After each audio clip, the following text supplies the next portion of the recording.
Bonjour tout le monde, dans cette vidéo nous allons voir 5 jeux inoubliables qui ont pourtant été oubliés. C'est parti!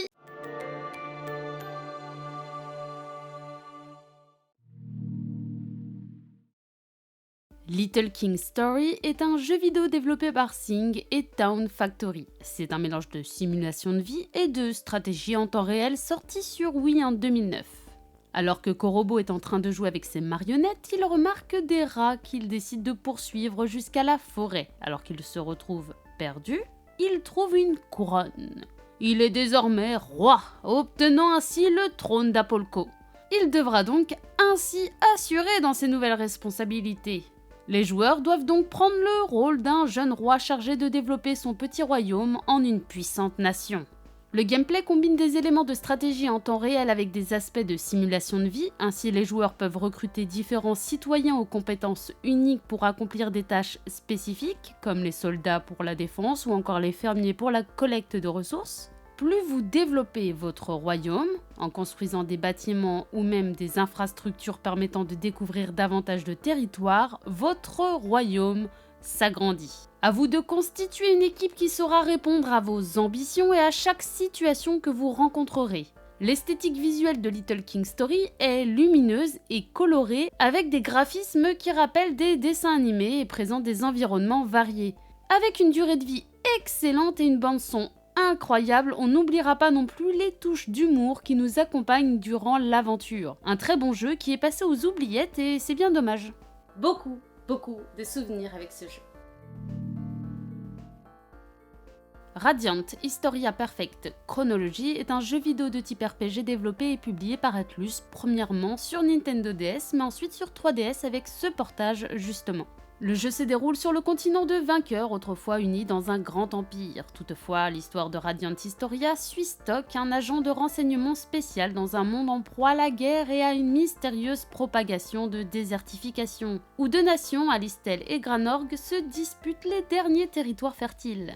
Alors qu'il est engagé dans une mission périlleuse, Stock se voit confier un mystérieux livre magique qui lui permet de voyager dans le temps. Ainsi, Stock peut remonter dans le passé et prendre des décisions cruciales qui influent sur le cours de l'histoire et ainsi sauver le continent du fléau qui le ronge.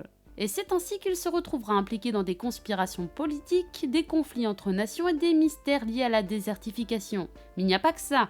Le jeu propose deux lignes temporelles principales, l'histoire standard et une histoire alternative qui se déroule dans un monde parallèle. Donc Stock doit naviguer entre ces deux réalités, il y fera des choix difficiles et résoudra des énigmes, sachant que les actions menées sur une des lignes temporelles pourra influer sur la seconde.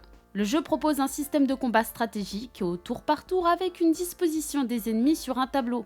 Les joueurs peuvent déplacer les ennemis par exemple et exploiter leurs faiblesses pour maximiser les dégâts.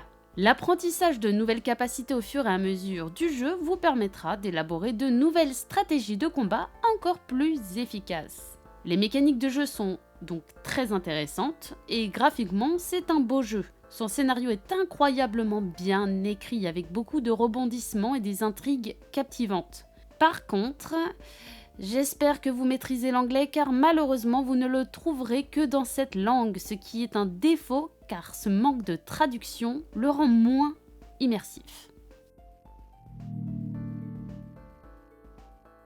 Cold Fear est un jeu vidéo d'action-aventure survival horror développé par Darkworks et édité par Ubisoft sur PlayStation 2, Xbox et Windows en 2005. Dans Cold Fear, l'histoire suit Tom Hansen, un agent de la garde côtière américaine envoyé pour enquêter sur un navire, mais Tom découvrira rapidement que le navire est devenu une grande scène ensanglantée, où il devra tout faire pour survivre car la majorité des occupants du navire n'ont plus rien de vivant. Les joueurs doivent faire face à des ennemis mutants et à d'autres horreurs biologiques. Ainsi, les joueurs devront faire preuve de stratégie pour gérer leurs ressources limitées et combattre les ennemis, et aussi résoudre des énigmes pour progresser. Vous devrez aussi affronter les conditions météorologiques et l'instabilité du bateau. Bah oui, il faudra essayer de vous déplacer malgré que d'énormes vagues viendront se fracasser sur le navire, et c'est pas si facile. Mais l'ambiance sera encore plus immersive et visuellement très convaincante car oui, graphiquement le jeu est très bien fait et les mises en scène sont parfaitement bien réalisées. Les effets sonores très travaillés en rajoutent une couche histoire de vous faire frissonner un peu, sinon c'est pas drôle. Les mécanismes de combat sont judicieux et du coup dynamiques. Le jeu combine des éléments de survival horror avec des phases de tir à la troisième personne, ce qui est assez plaisant. La durée de vie est correcte et le scénario est intéressant, mais aurait pu être beaucoup plus développé à mon avis. Mais il n'en reste pas moins un très bon jeu.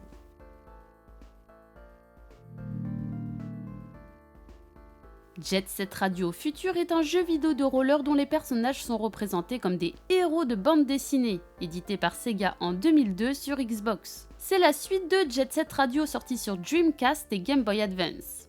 Le but, aider des jeunes à agrandir leur territoire à Tokyo et tout cela en roller. Le jeu adopte un style visuel cel shading qui donne l'impression de jouer dans un dessin animé avec des couleurs vives, des graphismes stylisés, des animations fluides.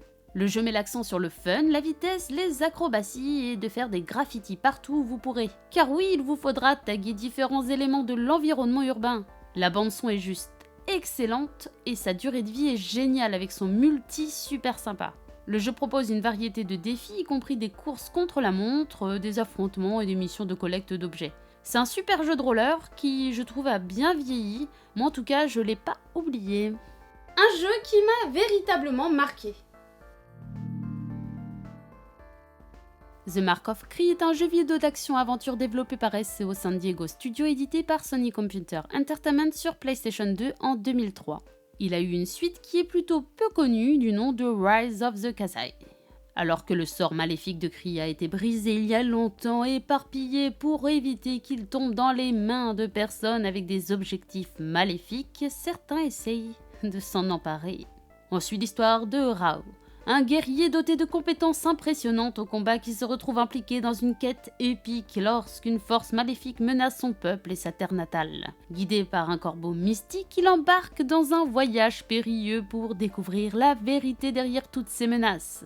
Bon, pour le gameplay, les joueurs utilisent les joysticks analogiques et les touches pour planifier et exécuter plusieurs attaques en même temps, créant une approche tactique du combat. À vous donc de cibler vos ennemis et d'attribuer vos touches selon lesquelles vous voudrez frapper. Pas facile à maîtriser au début, mais vous prendrez vite le coup de main et ça pour votre plus grand plaisir. Vous devrez être parfois discret, parfois foncé en étant bourrin, mais notre personnage se montrera toujours énormément charismatique et vous vous améliorerez avec le temps. Visuellement très beau, le jeu possède un style artistique qui combine des éléments de dessin animé et de bande dessinée. En effet, l'atmosphère est magnifique, les animations sont soignées, le gameplay est fluide et intuitif et la bande son est géniale. Le jeu propose également des énigmes et des obstacles qui nécessitent la résolution de problèmes et l'utilisation intelligente des compétences de nos personnages et rend le jeu très captivant. Juste un petit bémol pour sa durée de vie qui est malheureusement assez courte. Un véritable petit bijou, très peu connu et c'est vraiment dommage.